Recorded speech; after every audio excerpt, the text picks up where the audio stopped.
Los fariseos se acercan a Jesús, es lo que nosotros podemos ver en el versículo 20 del capítulo 17, y le hacen esta pregunta: ¿cuándo ha de venir el reino de Dios? Entonces, básicamente, como el cuestionamiento de los fariseos para Jesús era, pues, o sea, tú estás, dice que eres el Mesías, pero bueno, si eres tú el Mesías, ¿dónde está el reino de Dios? Queremos ver sus maravillas, queremos ver, no sé, algo, ¿no? Y es que ellos tenían obviamente una visión distorsionada o un prejuicio acerca de lo que tendría que ser el reino de Dios. Si recuerdas, la pregunta que le hacen también sus discípulos una vez que Jesucristo resucita un poco antes de ascender al cielo. Le dicen: ¿cuándo sucederán estas cosas? ¿Cuándo se establecerá el reino de Dios? ¿No?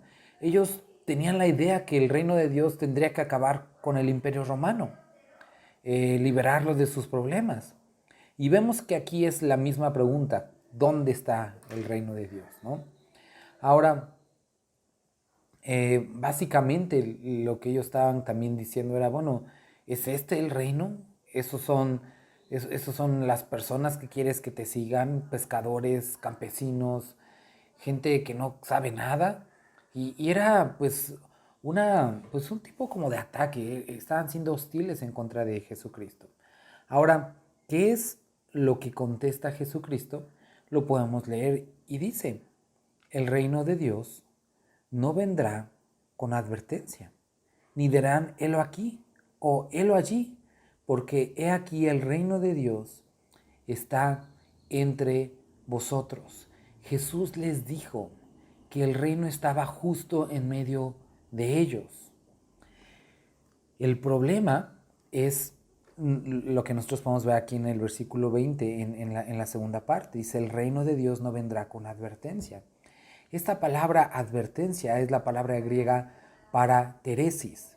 Esta palabra significa literalmente una examinación hostil. Es decir, el reino de Dios no vendrá o no se podrá percibir a través de una examinación hostil, que es básicamente lo que ellos estaban haciendo. Ellos estaban viendo a Jesucristo con una mirada hostil y despectiva. Y Jesucristo les advierte que ellos serían incapaces de percibir, a pesar de que lo tenían enfrente, el reino, porque en su mente había otras cosas, por la actitud y la motivación que había detrás de sus corazones. Es común que nosotros podamos ver esta misma actitud. Hoy, como los fariseos, muchas personas quieren que venga el reino de Dios o quieren las bendiciones del reino de Dios, pero rechazan al rey mismo. Y en el caso de los fariseos, estaba en medio de ellos. Y no es tan diferente el día de hoy, porque Cristo prometió que Él estaba con nosotros. Y el día de hoy Jesucristo habita en aquellos que hemos recibido a Cristo Jesús, en nuestros corazones. Y tendríamos que entender esto. ¿Cuál es el reino de Dios? Bueno, el reino de Dios se ha acercado y es Cristo morando en nosotros. Ahora, no quiero confundirte con esto ni dar lugar a malas interpretaciones. Definitivamente Cristo volverá y hay un reino que está en los cielos. Pero el hecho de que Cristo haya venido, eso es una declaración de que el reino, de lo que predicaba Juan el Bautista, el reino de los cielos se ha acercado. Y ellos, por la actitud que estaban teniendo, estaban impidiendo a ellos mismos ver que Cristo estaba ya en medio de ellos. Y como te comentaba la semana pasada, cuando estábamos viendo a estos 10 leprosos que son sanados, pasa Jesucristo y entonces ellos contestan, pero le dicen: ten misericordia de nosotros, sánanos, ¿no? Y les pregunta: ¿qué quieren que haga? ¿Qué quieren que haga por ustedes, no? Entonces, cuando Cristo pasa, ¿cuál es nuestro deseo? ¿Cuál es nuestra actitud? ¿Estamos teniendo fe? ¿Estamos acercándonos a Él? Porque quiero decirte, tú que estás escuchando el día de hoy, si nunca has aceptado a Cristo, déjame decirte que Dios está a la puerta y está llamando y quiere darte salvación. Necesitas arrepentirte de tus pecados. Pero habrá quienes el día de hoy digan, no, eso no es para mí, o no lo creo, ¿no? Y entonces tú voluntariamente estás cerrando tus ojos para no ver, cerrando tus oídos para no escuchar y cerrando tu corazón a Cristo, que podría sanar tu vida, cambiar tu corazón y hacerte una nueva persona. Entonces, versículo 21 dice, ni dirán, helo aquí o helo allí, porque aquí el reino de Dios está entre vosotros. Después, Jesucristo voltea a ver a sus discípulos y les dijo a sus discípulos, versículo 22, tiempo vendrá cuando desearéis ver uno de los días del Hijo del Hombre y no lo veréis. Y os dirán, helo aquí o helo allí, no vayáis ni los sigáis. Entonces Jesucristo les dice a sus discípulos, después de haber hablado con los fariseos, estos hombres, o sea, infiriéndoles, estos hombres, a pesar de que estoy enfrente de ellos, no me reconocen. Ustedes no cometan el error de tenerme enfrente y no aceptarme. Y llegar el día en el que digan, ¡ay, cuánto nos gustaría que estuviera aquí el Señor! Ahora, ¿qué significa eso para nosotros? Bueno, hay muchas personas, como tú el día de hoy, que han tenido la oportunidad de escuchar que el reino de Dios se ha acercado y que hay una oportunidad de cambio, una oportunidad de salvación, pero que desafortunadamente la niegan o la rechazan. Y llega un momento en su vida en el que ya esa oportunidad no está disponible. Y me refiero a cuando las personas mueren. ¿Sabes, amigo o amiga que me estás escuchando? He escuchado muchas veces de personas mayores, jóvenes, que me dicen, hoy no, sí voy a aceptar a Cristo, pero otro día. Voy a hacer esto, voy a hacer lo otro. Y tristemente he visto en algunos de esos casos que ese día nunca llega. Son llamados a la presencia de Dios antes, sin haber tenido la voluntad de decidirse por Cristo. Y te animo a que si tú escuchas hoy esto, te decidas por Cristo, le entregues tu corazón, te arrepientas de tus pecados y lo reconozcas como Señor y Salvador de tu vida. Entonces, Jesucristo después les dice, y os dirán, versículo 22, helo aquí o helo allí, no vayáis ni lo sigáis. Entonces Jesucristo anticipa que vendrían muchos falsos profetas y falsos mesías, diciendo, yo soy el Mesías. Y Jesucristo les advierte, no les hagan caso. Él sabía el anhelo que habría en muchos de que el Mesías regresara, que estuviera pronto aquí. Y esa es la esperanza que nosotros tenemos. Y esa es la esperanza que Jesucristo nos da. Y el enemigo, Satanás, sabe la esperanza que tenemos y entonces aprovecha eso para hacer o presentar falsos mesías. Y la advertencia de Jesucristo es, no les hagan caso, no respondan a esos falsos mesías, falsos profetas. Ahora, el truco, vamos a llamar, no el truco, no, el chiste en esto es poder saber cómo identificar a un falso Mesías, cómo saber que ese que nos está diciendo que es Cristo no lo es. Hay cosas que son bastante evidentes, ¿no? Por ejemplo, el tipo de vida que tiene. Pero aquí la palabra nos va a mencionar muy explícitamente cómo nos daremos cuenta que es verdaderamente Cristo regresando. Estamos estudiando la porción del versículo 20 y ahorita estamos, vamos a estar estudiando del 20 al 37, si Dios nos permite, y ahorita estamos llegando al versículo 22. Entonces, Jesucristo les advierte que no hagan caso a aquellos falsos mesías, ¿no? Y les decía antes del corte, ¿cómo nosotros podemos identificar a un falso mesías? Bueno, aquí la palabra nos da la respuesta. Versículo 24 dice, porque como el relámpago que al fulgurar resplandece desde un extremo del cielo hasta el otro, así también será el Hijo del Hombre en su día. Entonces, cuando Jesucristo vuelva por segunda ocasión, y si has estado siguiendo los demás programas, hemos hablado de esta diferencia entre el rapto de la iglesia o el arrebatamiento y la segunda venida de Cristo. Esto lo menciona claramente en los evangelios, también lo vemos en el libro de Lucas, lo vemos en Tesalonicenses.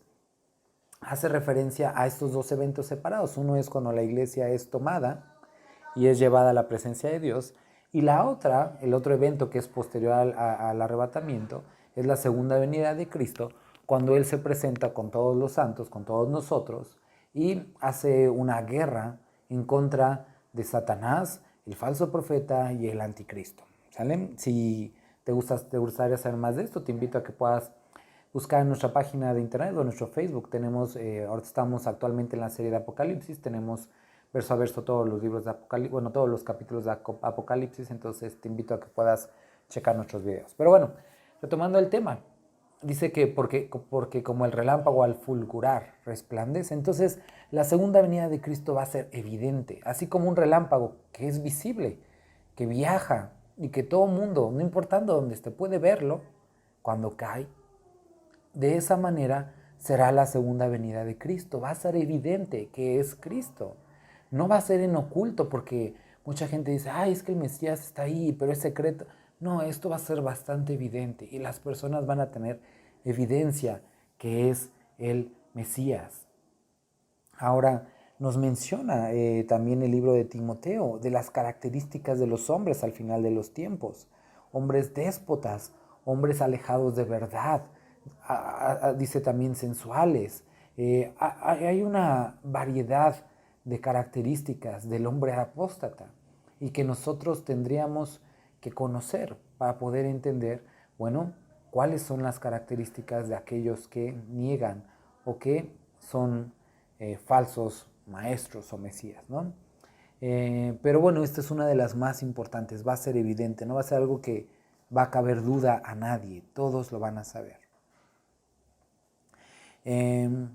Obviamente también según la secuencia de eventos, para que el Mesías, para que Jesucristo regrese en su segunda venida, bueno, para eso debió de haber ya sucedido el arrebatamiento y también el tiempo de la tribulación y también la manifestación del anticristo.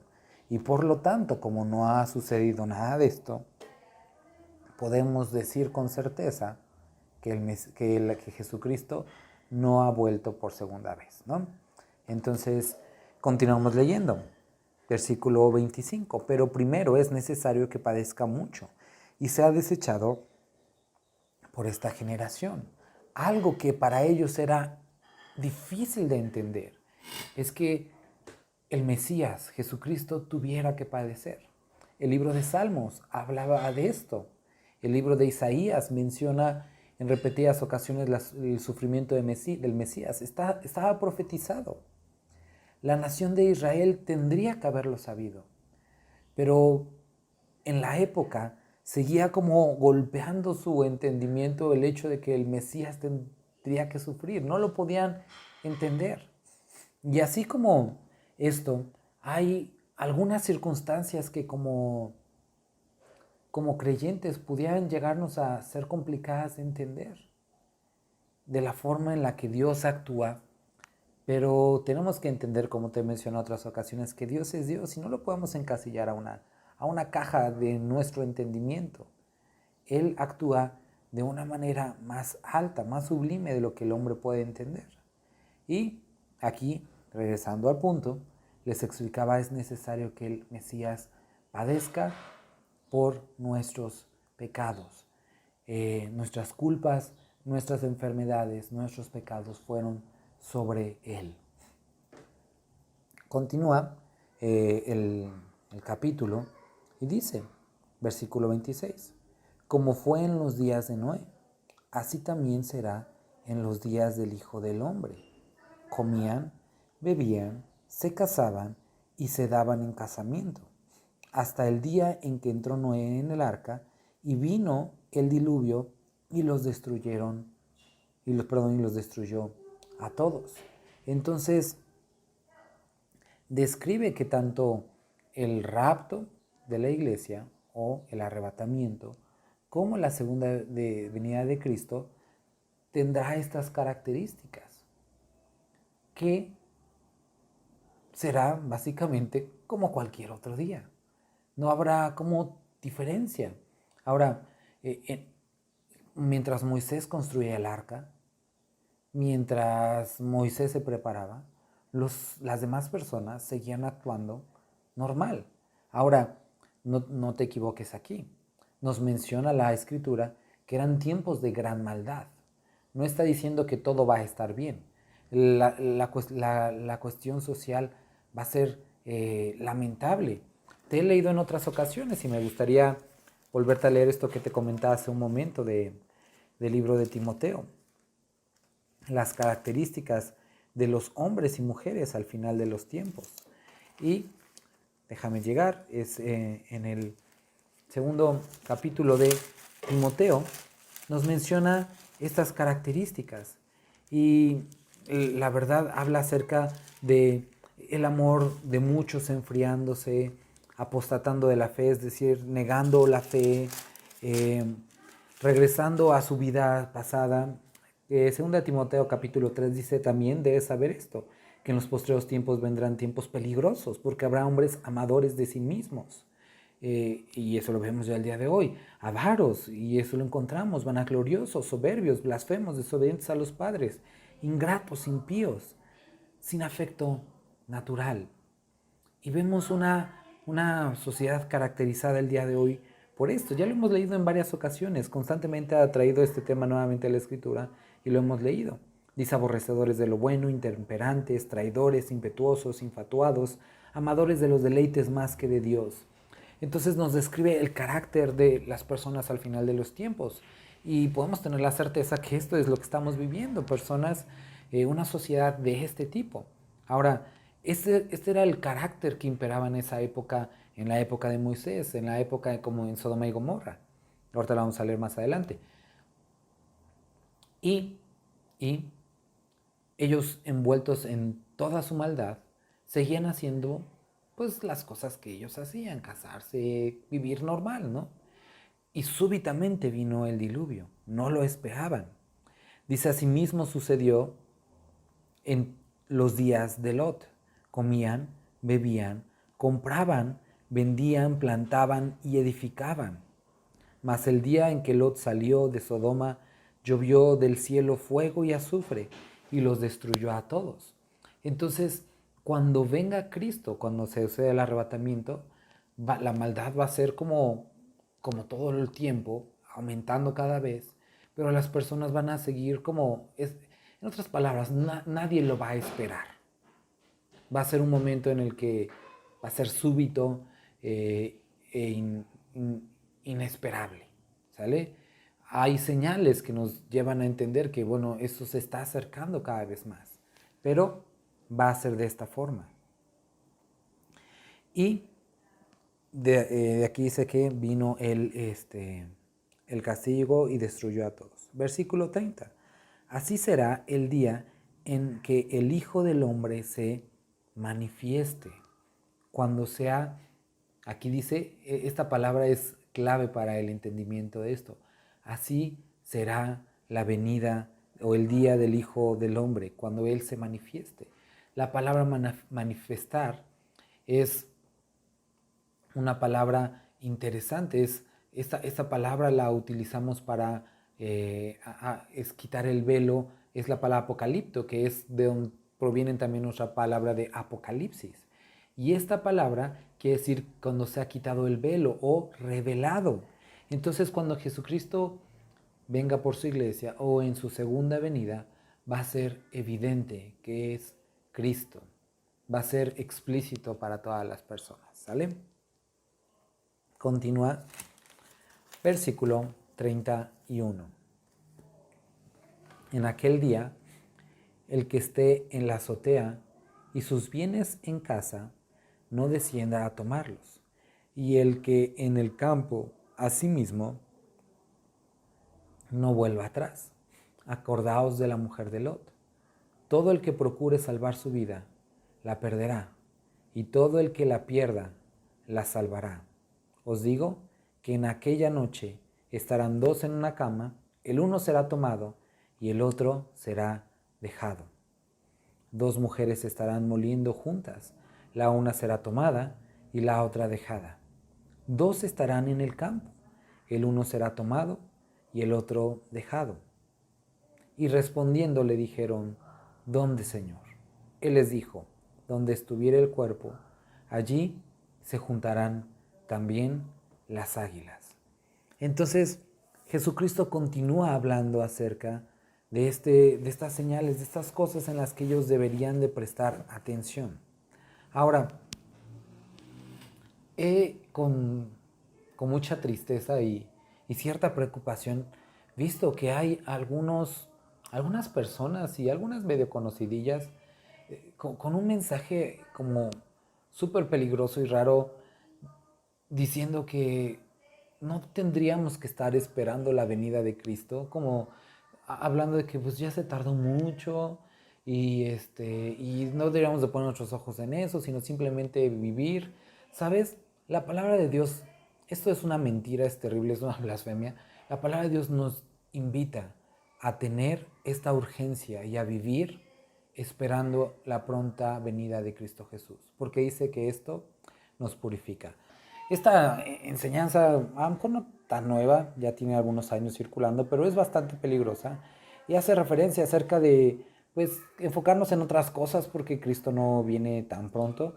Y sabes, esto es totalmente contrario a las Escrituras. La palabra de Dios nos dice que los que tenemos esta esperanza en ella nos purificamos. Es decir, vivimos con con la esperanza de que Cristo venga y eso nos lleva a cambiar nuestra conducta, nuestra perspectiva hacia el mundo y nuestra perspectiva de lo importante. Entonces, es necesario que tengamos esta esperanza porque también nos dice el libro de Pedro que no seamos como aquellos que tienen por tardanza el cumplimiento de su promesa.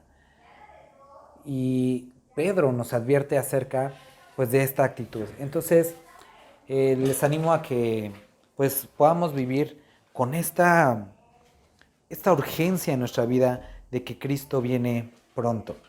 Bueno, pues continuamos ahora en el versículo 31. Lo habíamos leído hace un momento. Dice, en aquel día, el que esté en la azotea y sus bienes en casa no descienda a tomarlos, y el que en el campo, asimismo, no vuelva atrás. Entonces, recuerda cuando leíamos hace un momento, ¿no?, de la inundación, el diluvio en el tiempo de Noé, ¿no? Puedo imaginar a personas tratando en vano de mantener sus posesiones a salvo, ¿no? Mientras ellos mismos estaban pues, siendo arrastrados por corrientes impetuosas. Y es una escena bastante común en algunos lugares, ¿no? Donde hay deslavamiento, se desgajan los cerros, se deslavan, se llevan carreteras, casas, ¿no? Y no sé, yo he visto algunos videos, no sé si alguna vez has escuchado, ¿no? Pero personas que se les advierte, ¿no? Sal de tu casa rápido porque el cerro está a punto de desgajarse, ¿no? Y por ellos tratar de salvar lo mucho o poco que tienen, bueno, pierden la vida, ¿no? Y es triste cuando uno puede ver que por salvar pues cosas materiales que uno no puede llevárselas a la otra vida, pues uno pierde la misma vida. Y sabes, este es el llamado que Cristo les hacía a sus discípulos a través de esto. El que esté en la azotea y sus bienes en casa no descienda a tomarlos. Que no nos deberíamos involucrar o enredar con negocios en este mundo. Y no está hablando que no puedas emprender un negocio, sino que no te arraigues a este mundo de tal forma que las cosas de este mundo te aten o te desvíen de la verdad que es Cristo Jesús o te lleven a descuidar esta salvación tan grande que nos ha sido dada. Asimismo, dice también, dice, acordaos de la mujer de Lot, todo el que procure salvar su vida la perderá, y todo el que la pierda la salvará. Entonces, hace aquí utiliza el ejemplo de la mujer de Lot, no sé si lo recuerdas en el libro de Génesis. Dice que ella, no sé si recuerdas, Dios le dio la orden a través de estos ángeles, le dijo, huyan, corran, y les pido que no volteen, no regresen, simplemente corran y huyan del juicio, ¿no? Entonces, la mujer de Lot, mientras todos corrían, dice la palabra que ella se quedó un poco hacia atrás, como rezagada, y volteó. Y en el momento que volteó, se convirtió en esta estatua de sal. Lo podemos ver en Génesis capítulo 19. Entonces, ella, eh, ella volteó a ver, puso su mirada en aquello que Dios le había dicho que no lo hiciera, en aquello que iba a ser destruido. Entonces, nosotros podemos ver aquí un ejemplo en la mujer de Lot. Y ve la palabra que utiliza este versículo, dice acuérdense. Es decir, tómalo como ejemplo. Y ahí podremos identificar o dividir 4 cosas en las cuales la mujer de Lot desobedeció o pecó. La primera es que ella se quedó atrás. Entonces, cuando nosotros leemos este Génesis 19, es decir, ella está oponiendo esta resistencia, ¿no? Hacia, hacia ser salvada. Entonces, hay muchas personas que Cristo los está llevando o Dios ha hablado a su vida y ellos empiezan a quedarse atrás, es decir, sienten cierta añoranza por su vida pasada. Y esto es peligroso porque puede llevarte a regresar atrás. La otra cosa que nosotros podemos ver es que la esposa de Lot, pues obviamente no obedeció la instrucción divina. El ángel les dijo que escaparan, que no se quedaran atrás y especialmente que no miraran atrás. Y ella desobedeció. Y podemos encontrar cuántas personas esta desobediencia caracteriza sus vidas, este rechazo constante a la invitación de Dios de recibirle, de dejar su vida pasada. Y otra cosa que podemos encontrar en la mujer de Lot es que ella miró aquello en lo que se le dijo que abandonara. Y creo que este es un punto muy importante. Esta mujer sintió esta añoranza, como te decía hace un momento, por su vida pasada.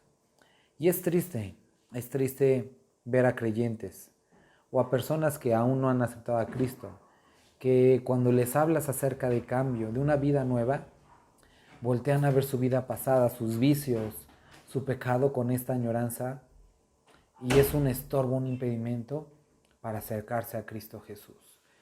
Líbrate, libra tu alma de esta trampa, que tus pecados, tus vicios, tu vida pasada sea un impedimento para huir y para acercarse a Cristo Jesús. ¿Vale?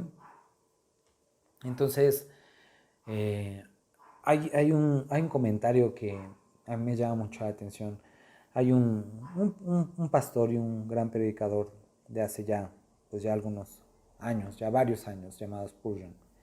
Él decía que, te lo voy a citar así como lo ponía, ella casi lo logró. La fatalidad la alcanzó a las puertas de Zoar. Zoar era la ciudad en la que iban a huir. Oh, si debo ser condenado, que sea con los impíos, habiendo sido siempre uno de ellos. Pero llegar hasta las mismas puertas del cielo y perecer allí sería lo más horrible. Y hace referencia a esto, ¿no? Una persona que casi lo lograba, que ya había llegado casi a la ciudad de huir, pero esa añoranza al pasado y voltear, poner su mirada en aquellas cosas que se le habían ordenado dejar, la llevaron a ser condenada juntamente con la ciudad. Y Spurgeon hablaba de esto, ¿no? Que es como, es horrible, ¿no? O sea, es horrible ser condenado, morir en pecado, pero es peor, habiendo tenido la opción o la oportunidad de salir, no haberlo logrado. Y no estoy hablando de la pérdida de la salvación, sino aquellos que han escuchado el mensaje, pero por ligereza, por pereza o falta de decisión no lo han tomado. Considera esto como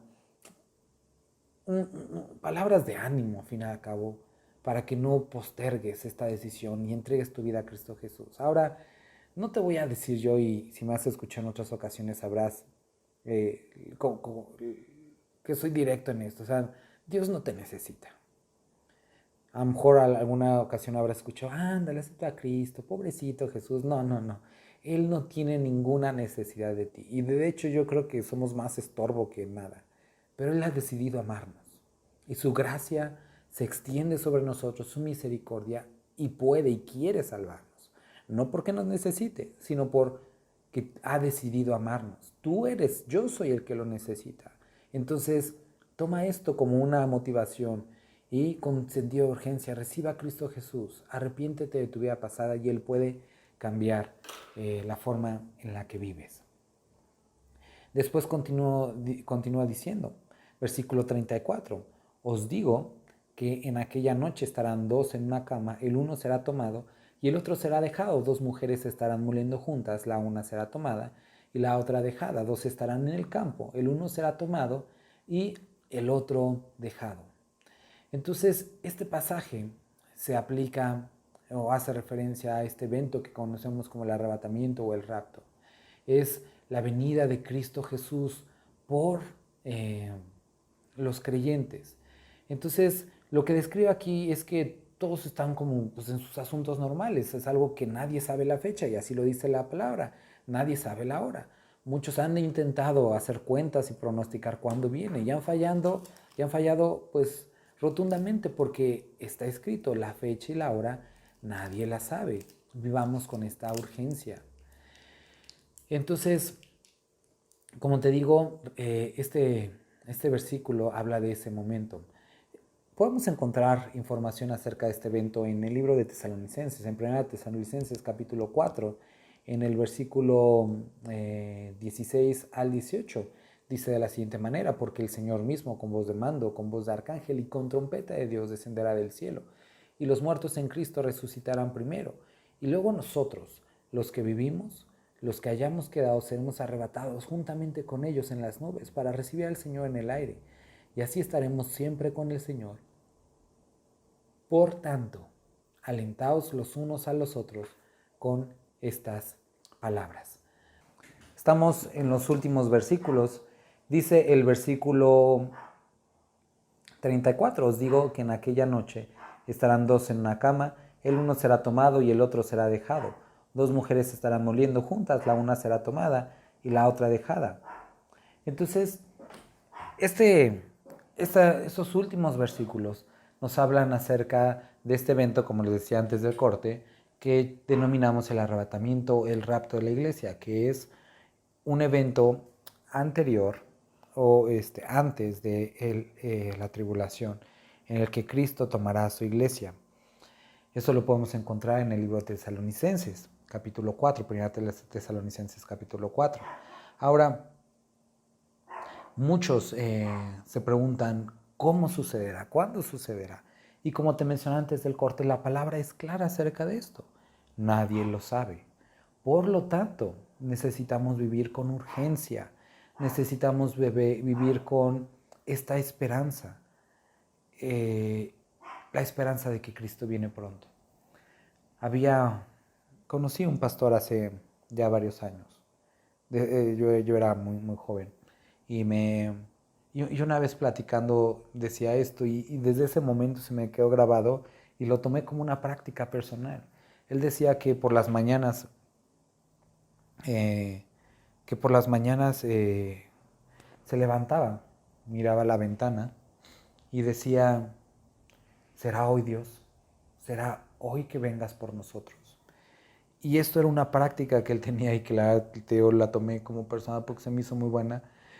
Cada día despertar y lo primero que pensaba era si ese sería el día en el que Cristo volvería por él. Ahora esto cambiaba su perspectiva y esto es a lo que nos lleva la palabra, eso es a lo que se refiere estar velando, eso es a lo que se refiere en las parábolas bíblicas de las vírgenes que esperaban, de los siervos que esperaban. Y es estar velando, porque uno como no conoce la hora, tiene que esperar. Y como te decía hace un momento, esto cambia nuestra perspectiva de lo importante. Ahora, en alguna ocasión llegué a escuchar a personas que de manera negligente decían, bueno, pues entonces ya no hay que trabajar, ya no hay que hacer esto, lo otro, ¿no? Pero no es un llamado a la negligencia, todo lo contrario, es un llamado a la diligencia de hacer lo importante. Por supuesto que tenemos que trabajar, por supuesto que tenemos que comer, por supuesto que es adecuado comprar cosas, hacer nuestra vida, pero aparte de eso, ser más diligentes en aquello que requiere más diligencia, y esto es en aquello que trasciende. No sé, probablemente has escuchado, no nos llevaremos nada de este mundo. Voy a decir, y en parte es verdad. Y déjame decirte por qué en parte. Porque hay cosas que sí trascienden. Y esto nos enseña la palabra. Y esto es aquellas obras que nosotros hagamos y sirvamos y en las que servimos a Cristo Jesús.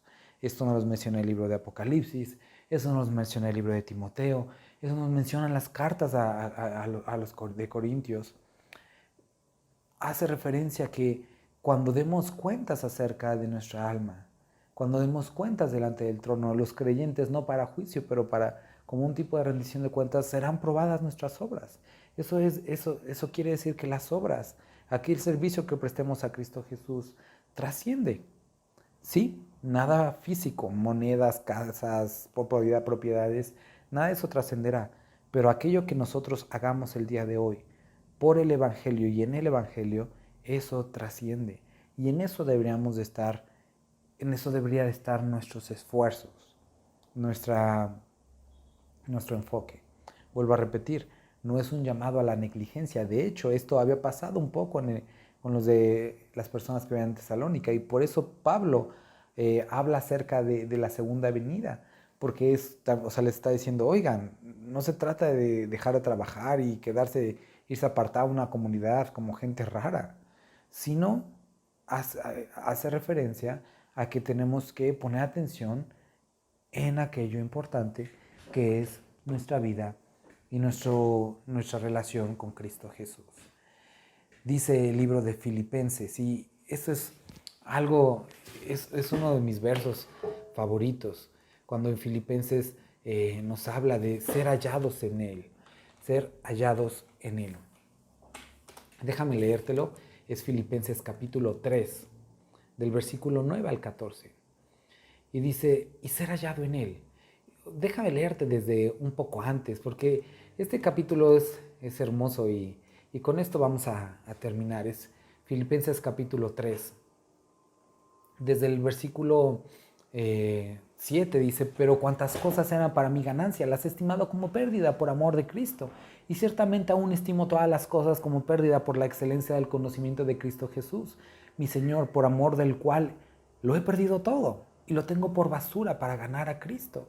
Entonces había cosas que antes para Pablo eran importantes, que ahora carecían de sentido, porque había encontrado algo mucho mejor, y eso era Cristo Jesús. Y él dice, y ciertamente, dice, bueno, aquí dice, y lo tengo por basura para ganar a Cristo.